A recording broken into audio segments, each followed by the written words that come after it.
एक बार की बात है, एक छोटे से गांव में राम नाम का किसान रहता था। वह अपनी साधारण जिंदगी से खुश था, क्योंकि उसकी इच्छाएं बहुत सीमित थीं। वह अपनी जमीन पर मेहनत करता और अपने परिवार के साथ अच्छा समय बिताता। एक दिन राम ने गांव में एक सुनार ज्वेलर को देखा। सुनार सोने चांदी के गहने बनाता था और बेहद अमीर लग रहा था। राम ने सोचा, यह सुनार कितना खुशहाल होगा। इसे इतनी संपत्ति मिली है और यह इतने सुंदर गहने बनाता है। मैं तो साधारण किसान हूं, काश मैं भी ऐसा होता। राम ने सुनार से पूछा, भाई, तुम तो इतना पैसा कमाते हो और इतने सुंदर गहने बनाते हो, तुम जरूर बहुत खुश रहते होगे। सुनार ने कहा, हाँ मैं खुश था, लेकिन जब मैंने व्यापारी को देखा तो मुझे लगा कि असली खुशी उसके पास है। वह दुनिया भर में घूमता है और इतना बड़ा व्यवसाय चलाता है। मैं तो बस यही गहने बनाता हूँ।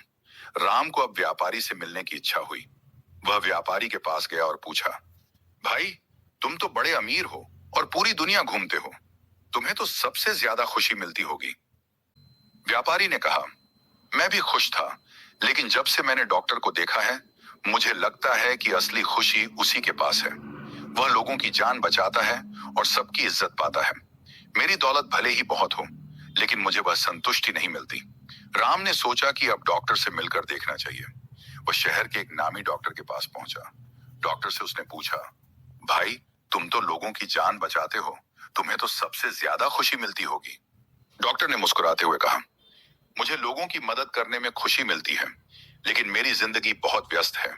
दिन रात काम करना पड़ता है।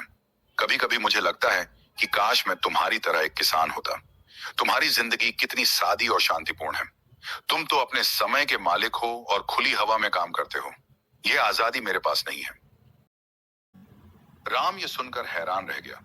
उसे पहली बार अपनी जिंदगी की असली अहमियत समझ में आई। सीख, हम अक्सर अपनी जिंदगी की तुलना दूसरों से करते हैं और उनकी खुशियों को देखकर अपनी खुशियों को कम आंकते हैं। लेकिन सच्चाई यह है कि हर किसी के जीवन में कुछ न कुछ खास होता है।